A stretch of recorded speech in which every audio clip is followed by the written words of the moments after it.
हाल ही में खोजे गए और जमीन से उभरते हुए किसी स्मारक के भीतर होने का अनुभव शब्दों में बयान नहीं किया जा सकता। 2000 साल पहले रोम ने दुनिया का सबसे बड़ा अखाड़ा बनाया था। पत्थर, भव्यता और शक्ति का एक विशाल स्मारक। आज यह खंडहर में तब्दील हो चुका है। लेकिन जब ग्रोक एआई ने आधुनिक डेटा का उपयोग करके इसे पुनर्निर्मित करने का प्रयास किया तो कुछ बेहद परेशान करने वाली बात सामने आई। लेकिन ऐसा लगता है कि लड़ाई मैदान के अंदर से कहीं बाहर हो रही है। यह पूरी तरह से अराजकता का दृश्य है।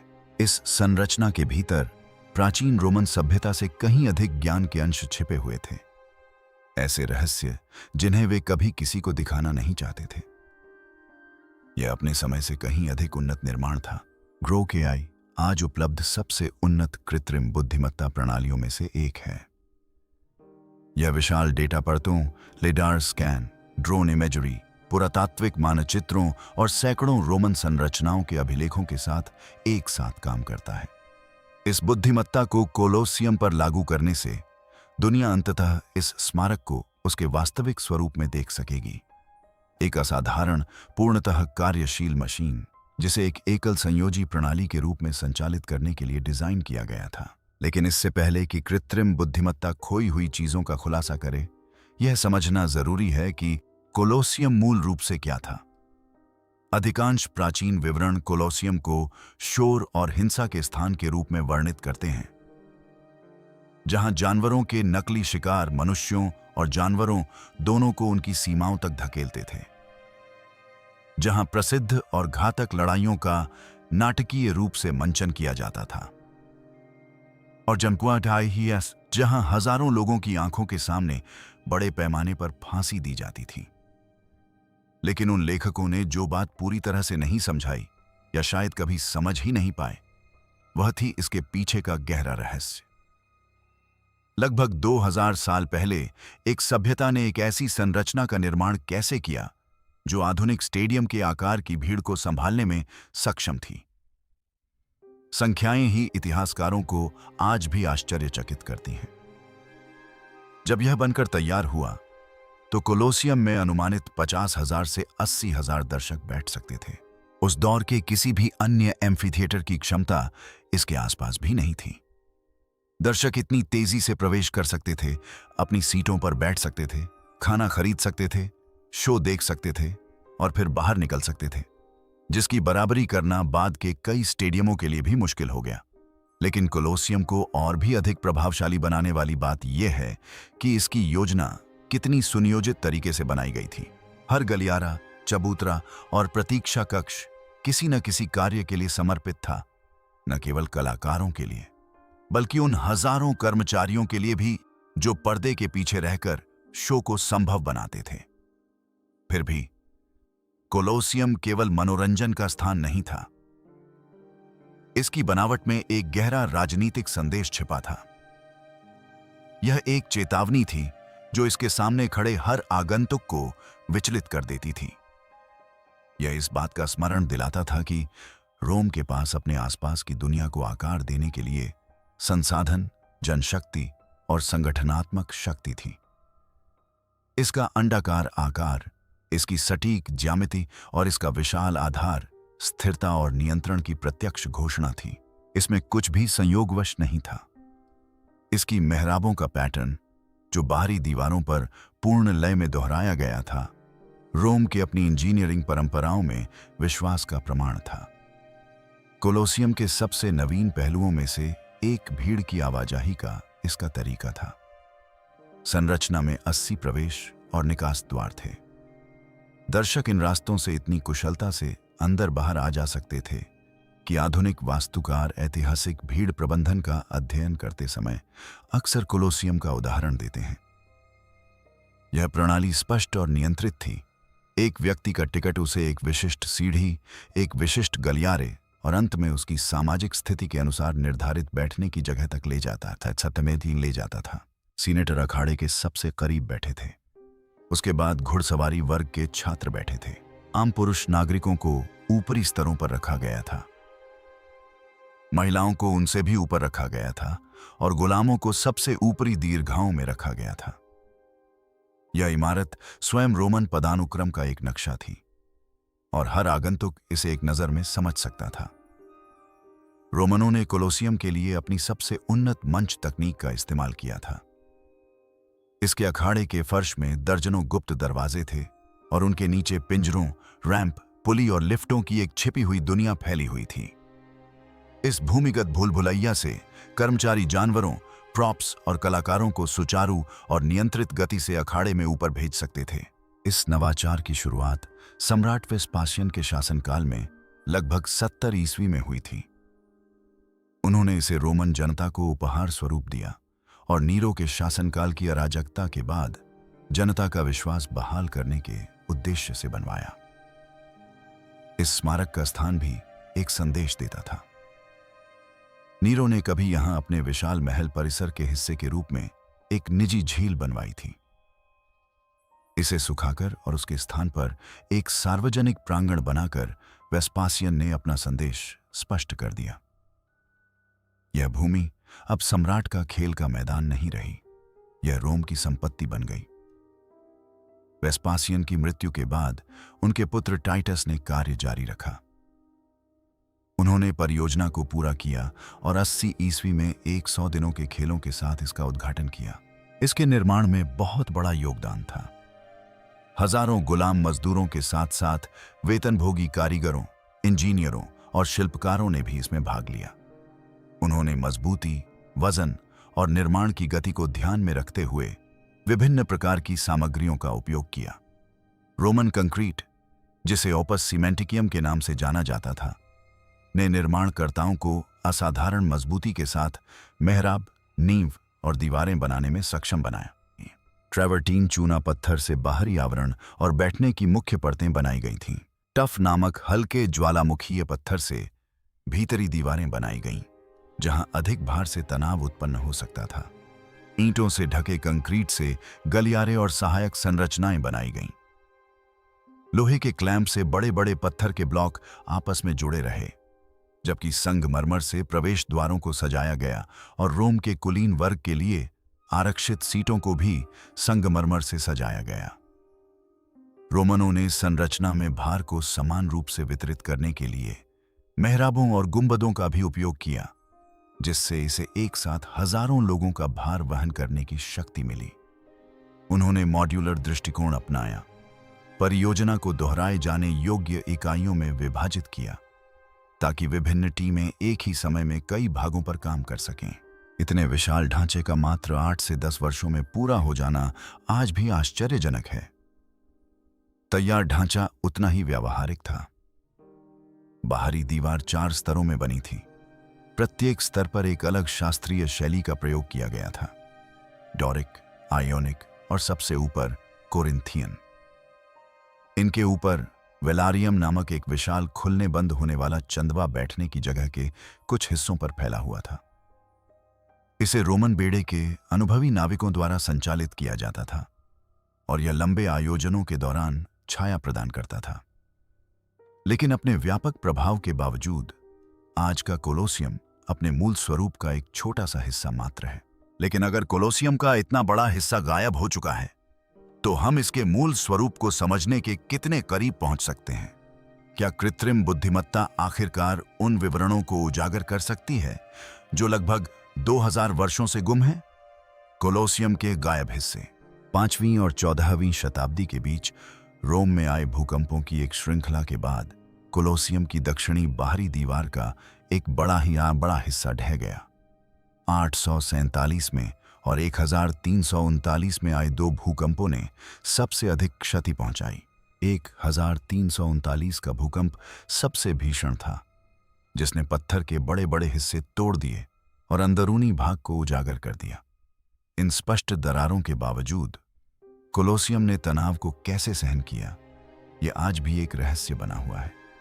इंजीनियर आज जानते हैं कि कौन से क्षेत्र क्षतिग्रस्त हुए, लेकिन संरचना के मजबूत और कमजोर क्षेत्रों के पीछे के तर्क को समझने में उन्हें अभी भी कठिनाई हो रही है। रोमनों ने अविश्वसनीय सटीकता के साथ निर्माण किया था, जो अपने समय के हिसाब से बहुत उन्नत था। लेकिन उनकी कुछ वास्तुशिल्पीय पसंदों के पीछे का सटीक तर्क दुर्भाग्यवश आज तक अज्ञात है। प्राकृतिक आपदाओं के अलावा मौसम ने भी कोलोसियम के धीरे धीरे और लगातार क्षय में भूमिका निभाई। बारिश का पानी चूना पत्थर में रिसता रहा, जिससे बारीकियां घिसती गईं और किनारे नरम होकर नक्काशी गायब हो गई। हवा ने भी कोनों को घिसा दिया, जिससे छोटे छोटे कण एक सदी में एक बार हवा में बचा हवा में फैलते गए। आधुनिक प्रदूषण ने क्षय की प्रक्रिया को तेज कर दिया, जिससे सतहें काली पड़ गईं और पत्थर इस तरह से नष्ट हो गया जिसकी कल्पना भी निर्माताओं ने नहीं की थी। परत दर परत कोलोसियम का बाहरी भाग क्षीण होता चला गया और आज हम इसे जिस रूप में देखते हैं उसमें परिवर्तित हो गया। आग ने भी अपनी छाप छोड़ी। कोलोसियम में कभी बड़ी मात्रा में लकड़ी का इस्तेमाल होता था, बैठने के चबूतरों से लेकर भूमिगत कक्षों के ऊपर के फर्श तक। बिजली गिरने और आकस्मिक आग ने इन लकड़ी के तत्वों को कई बार नष्ट कर दिया। इससे आधार कमजोर हो गए और सतहें झुलस गईं, जिससे स्मारक का आज का खंडित रूप सामने आया। कोलोसियम के सबसे बड़े रहस्यों में से एक वह लिफ्टिंग सिस्टम है जो कभी अखाड़े के फर्श के नीचे काम करता था। वे गुप्त द्वार और चबूतरे, जिनसे कभी जानवरों, योद्धाओं और दृश्यों को दिखाया जाता था, उनके लकड़ी के हिस्से बहुत पहले ही खो चुके हैं। अब केवल पत्थर की नालियां, खुदी हुई पटरियां और कुछ सूक्ष्म संकेत बचे हैं जो इस बात का संकेत देते हैं कि यह सिस्टम कैसे काम करता होगा। पुरातत्वविदों ने इन चिन्हों का विस्तार से अध्ययन किया है और कई सिद्धांतों को एक साथ जोड़ा है। फिर भी कोई भी निश्चित रूप से यह निर्धारित नहीं कर पाया है कि पूरी व्यवस्था कैसे काम करती थी। ब्लूप्रिंट की अनुपस्थिति ने इस पहेली को और भी जटिल बना दिया है। रोमनों ने कोलोसियम की संरचना को समझने के लिए कोई पूर्ण आरेख, आधिकारिक माप या वास्तुशिल्पीय रेखाचित्र नहीं छोड़े हैं जो आधुनिक शोधकर्ताओं का मार्गदर्शन कर सकें। लिखित विवरण घटनाओं का वर्णन करते हैं, निर्माण योजनाओं का नहीं। आज भी संरचना का अध्ययन करने के प्रयास सीमित हैं। कुछ क्षेत्र इतने नाजुक हैं कि उनमें प्रवेश करना संभव नहीं है और कुछ कक्ष समय के साथ खिसक गए हैं, जिससे सटीक माप लेना मुश्किल हो गया है। परिणाम स्वरूप यह स्मारक सदियों से अध्ययन के बाद भी रहस्य में डूबा हुआ है। शायद कोलोसियम को सबसे अधिक क्षति मनुष्यों के हाथों ही हुई है। पश्चिमी रोमन साम्राज्य के पतन के बाद कभी भव्य रहा यह अखाड़ा वीरान हो गया। इसके पत्थर ढीले पड़ गए और दीवारें मौसम की मार झेलते हुए जर्जर हो गईं। स्थिति और भी खराब तब हुई जब मध्य युग में लोगों ने संरचना से उच्च गुणवत्ता वाली निर्माण सामग्री निकालना शुरू कर दिया। सबसे पहले संगमरमर की सीटें गायब हुईं। पत्थरों को आपस में जोड़ने वाले लोहे के क्लैंप उखाड़कर दोबारा इस्तेमाल किए गए, जिससे आज भी दिखाई देने वाले छेद बन गए। ट्रैवर्टीन के ब्लॉक भी ले लिए गए और रोम भर में नई इमारतों में उनका दोबारा इस्तेमाल किया गया। सेंट पीटर बेसिलिका में भी ऐसी सामग्री मौजूद है जो मूल रूप से कोलोसियम के बाहरी घेरे से ली गई थी। लूटपाट के अलावा सदियों से इस इमारत की भूमिका भी बदलती रही। यह इस बात पर निर्भर करता था कि इस पर किसका नियंत्रण था। 12वीं शताब्दी के दौरान फ्रेंगिपानी और अन्य बल्दी जैसे शक्तिशाली परिवारों ने संरचना के कुछ हिस्सों को किले में परिवर्तित कर दिया था। उन्होंने एम्फीथिएटर के अंदर दीवारें बनाईं, जिससे भीड़-भाड़ वाले क्षेत्र रक्षात्मक क्षेत्रों में बदल गए। 15वीं शताब्दी में पोप अलेक्जेंडर छठा ने कोलोसियम को पत्थर की खदान के रूप में उपयोग करने की अनुमति दी और श्रमिकों ने शहर के आसपास की नई परियोजनाओं के लिए और अधिक पत्थर निकाले। बाद में पूरे परिवार खंडहरों में बस गए। कार्यशालाएं, भंडारगृह, अस्तबल और छोटे घर उन स्थानों पर बन गए जहां कभी दर्शकों के लिए गलियारे हुआ करते थे। स्मारक एक मोहल्ले में बदल गया। रोजमर्रा के उपयोग से इसकी मूल पहचान धुंधली पड़ गई। 18वीं शताब्दी तक इस संरचना का एक नया अर्थ हो गया। पोप ने इसे ईसाई शहीदों के सम्मान में एक पवित्र स्थल घोषित किया, जिनके बारे में माना जाता है कि उनकी मृत्यु वहीं हुई थी। इस पदनाम ने आगे के विनाश को रोक दिया और कोलोसियम का सिकुड़ना आखिरकार बंद हो गया। 19वीं और 20वीं शताब्दियों में पुरातत्व में नए सिरे से रुचि ने अंततः जीर्णोद्धार के प्रयासों को गति दी। इंजीनियरों ने दीवारों को मजबूत करने, मलबा हटाने और बाहरी घेरे के कुछ हिस्सों को स्थिर करने का प्रयास किया ताकि आगे ढहने से रोका जा सके। वास्तव में 1990 के दशक तक व्यापक संरक्षण कार्य जारी रहा, जिसने स्मारक के उस स्वरूप को आकार दिया जिसे आज लाखों पर्यटक देखते हैं। फिर भी इन सभी प्रयासों के बावजूद कोलोसियम अधूरा है और कई अनुत्तरित प्रश्न छोड़ गया है। जब हर गतिशील भाग अपनी जगह पर था, तब अखाड़े का फर्श वास्तव में कैसे काम करता था? निर्माताओं ने बल को इतनी प्रभावी ढंग से कैसे वितरित किया कि संरचना के कुछ हिस्से इतने सारे भूकंपों के बाद भी स्थिर बने रहे? ग्रोके के बारे में मैं क्या खुलासा कर सकता हूं? 2025 में कोलोसियम आर्कियोलॉजिकल पार्क के नेतृत्व में एक व्यापक 2 वर्षीय स्कैनिंग परियोजना ने प्राचीन एम्फीथिएटर का पहला पूर्ण त्रिआयामी मॉडल तैयार किया।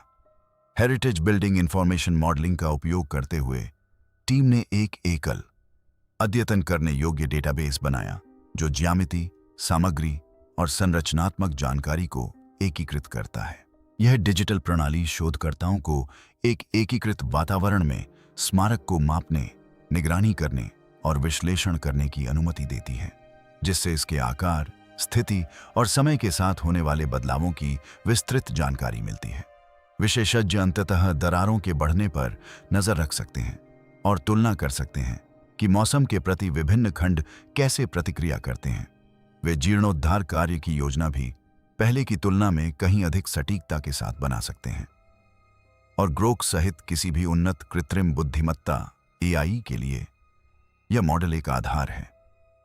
यह एक स्पष्ट मानचित्र है जो दर्शाता है कि क्या अभी भी मौजूद है, क्या गायब हो गया है और क्या उन तरीकों से खोजा जा सकता है जो पारंपरिक शोध कभी हासिल नहीं कर सकता था। ग्रोक जिन पहली चीजों को स्पष्ट कर सकता है उनमें से एक है इमारत में दरारों का पैटर्न। आज कोलोसियम असमान दिखता है, मानो एक तरफ दूसरी तरफ से तेजी से पुरानी हो गई हो। पता चला है कि इसका एक स्पष्ट कारण है। स्मारक का उत्तरी भाग ठोस जमीन पर टिका है, जबकि दक्षिणी भाग कभी नीरो की सूखी झील के पास नरम मिट्टी पर स्थित था। समय के साथ इस असमान नींव ने संरचना को ढहने के प्रति अधिक संवेदनशील बना दिया। इंजीनियर इसका सामान्य कारण जानते हैं, लेकिन डिजिटल पुनर्निर्माण से उन्हें यह समझने में मदद मिल सकती है कि तनाव विशिष्ट मेहराबों और दीवारों में किस प्रकार फैलता है।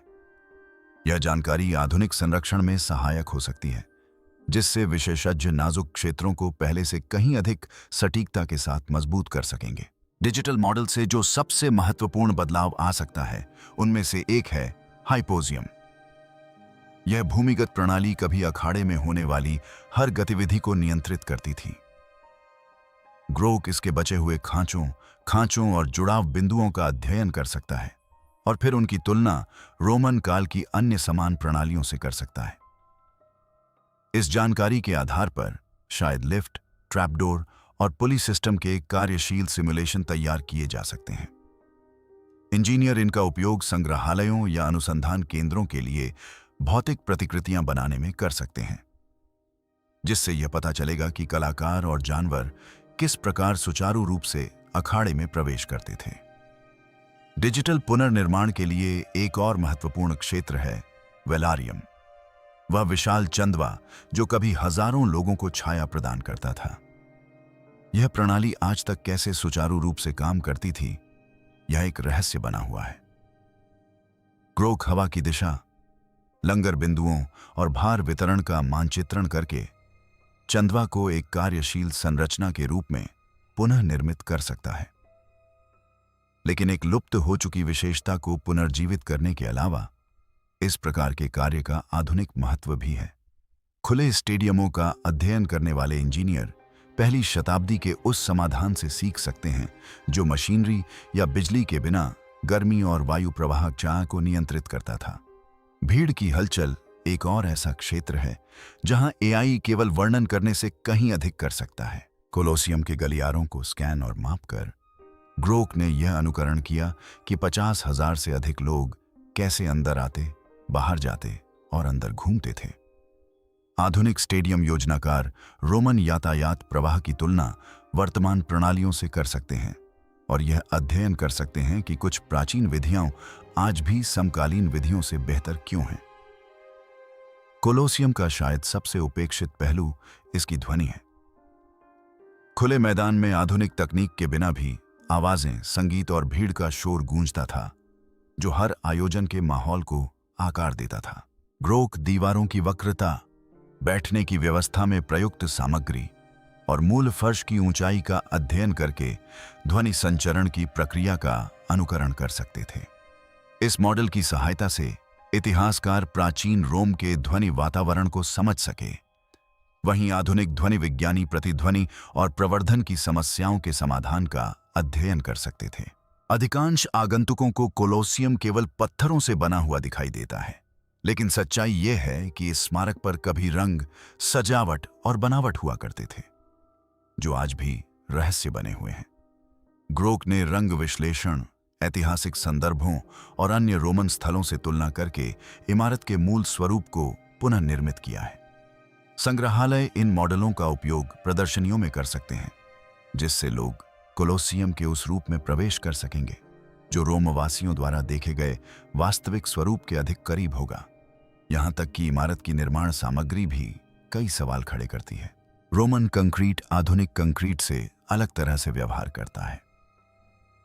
यह दरारों का प्रतिरोध करता है, समय के साथ धीरे धीरे भरता है और पानी के नीचे भी टिका रहता है। यदि वैज्ञानिक रोमन कंक्रीट को उसकी मजबूती प्रदान करने वाली रासायनिक प्रक्रियाओं का अध्ययन कर सकें, तो इसके लाभ पुरातत्व से कहीं अधिक व्यापक होंगे। ग्रोक को अन्य कृत्रिम बुद्धिमत्ताओं से अलग करने वाली बात यह है कि यह सरल पैटर्न मिलान के बजाय तर्क पर अधिक ध्यान केंद्रित करता है। यह परस्पर विरोधी डेटा का विश्लेषण कर सकता है, लापता कड़ियों को पहचान सकता है और साक्ष्यों में मौजूद सीमाओं को ध्यान में रखते हुए मॉडल बना सकता है। संदर्भ को ध्यान में रखते हुए यह प्राचीन ग्रंथों, स्कैन किए गए मापों और पुरातात्विक रिपोर्टों को बिना किसी गड़बड़ी के आपस में जोड़ सकता है। सिमुलेशन चलाने की इसकी क्षमता का मतलब है कि यह सिद्धांतों का परीक्षण कर सकता है, और यदि प्रस्तावित पुनर्निर्माण भौतिक आंकड़ों से मेल नहीं खाता है, तो ग्रोक मॉडल को तब तक समायोजित कर सकता है जब तक कि हर हिस्सा सही ढंग से संरेखित न हो जाए। लेकिन कोलोसियम से जुड़ा सबसे बड़ा रहस्य अखाड़े के अंदर हुए शुरुआती नौसैनिक युद्ध और रोमनों द्वारा इतने बड़े पैमाने पर जल प्रवाह का प्रबंधन कैसे किया गया, यही है। यदि ग्रोक किसी एक पहेली को पूरी तरह से हल करने में सक्षम है, तो शायद यही एक पहेली हो, कोलोसियम में हुए नौसैनिक युद्धों का रहस्य। कोलोसियम से जुड़ी सभी कहानियों में से इसके अंदर कभी हुए नौसैनिक युद्धों की रिपोर्टों से अधिक अनिश्चितता किसी और कहानी में नहीं है। नौमाचिया के नाम से जानी जाने वाली ये घटनाएं प्रसिद्ध समुद्री लड़ाइयों का पुनर्निर्माण करने और देशों और दर्शकों को जलयुद्ध का प्रत्यक्ष अनुभव कराने के उद्देश्य से आयोजित की जाती थीं। प्राचीन लेखकों ने जलमग्न अखाड़े के फर्श पर जहाजों, नाविकों और कभी-कभी ग्लेडिएटरों के लड़ने का वर्णन किया है। यह विचार अपने आप में लगभग असंभव लगता है, फिर भी स्रोत स्पष्ट रूप से यह संकेत देते हैं कि स्मारक के प्रारंभिक वर्षों में ऐसा कुछ हुआ था।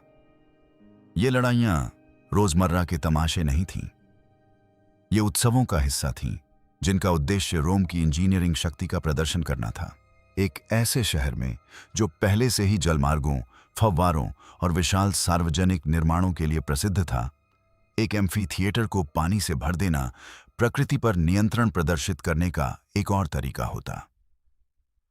प्रारंभिक सम्राटों के लिए यह एक सशक्त संदेश था। यदि रोम नदियों और जलमार्गों को अपनी इच्छा से नियंत्रित कर सकता था, तो वह किसी भी चीज को नियंत्रित कर सकता था। दर्शकों ने रेत की जगह जहाज देखे। उन्होंने युद्ध के लिए निर्मित स्थान पर पानी को बढ़ते हुए देखा। लेकिन इस परिवर्तन के पीछे की तकनीक ही रहस्य की जड़ है।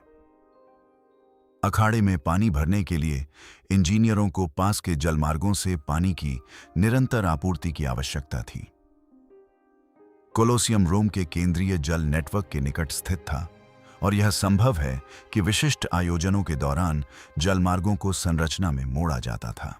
इन नहरों ने बेसिन को समान रूप से भर दिया होगा, जिससे निचले स्तर पर इतना पानी जमा हो गया होगा कि छोटी नावें चल सकें। इस प्रक्रिया में कुछ भी सरल नहीं था। एक विश्वसनीय युद्ध क्षेत्र बनाने के लिए आवश्यक पानी की मात्रा बहुत अधिक थी और संरचनात्मक क्षति को रोकने के लिए प्रवाह को सटीकता से नियंत्रित करना आवश्यक था। एक और चुनौती जल निकासी की रही होगी। युद्ध समाप्त होने के बाद मैदान को फिर से सूखा करना आवश्यक था।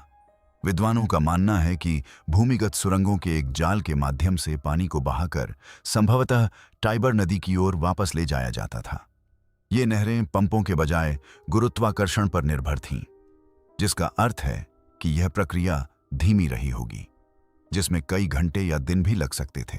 शोधकर्ताओं का मानना है कि अखाड़े के फर्श के डिजाइन ने इन आयोजनों की सफलता में महत्वपूर्ण भूमिका निभाई। कोलोसियम के शुरुआती वर्षों में रेत के नीचे कोई स्थायी भूमिगत संरचना नहीं थी। गलियारों, पिंजरों और मशीनों के उस जटिल जाल के बिना मंच के नीचे का स्थान इतना खुला था कि उसमें पानी भरा जा सकता था। बाद के सम्राटों के शासनकाल में जब भूमिगत जलकुंड जोड़ा गया तो पूरी तरह से बाढ़ आना असंभव हो गया। अब फर्श को भारी प्लेटफार्मों, लिफ्टों और जटिल मंचन उपकरणों का भार वहन करना आवश्यक हो गया था। पानी से लकड़ी के काम और पत्थर के काम को नुकसान पहुंच सकता था और पूरा भूमिगत जाल अनुपयोगी हो जाता। यह समय रेखा बताती है कि नौसैनिक युद्ध केवल सबसे शुरुआती ऐतिहासिक वृत्तांतों में ही क्यों दिखाई देते हैं और बाद के लेखकों द्वारा एम्फीथिएटर का वर्णन किए जाने तक वे गायब हो जाते हैं।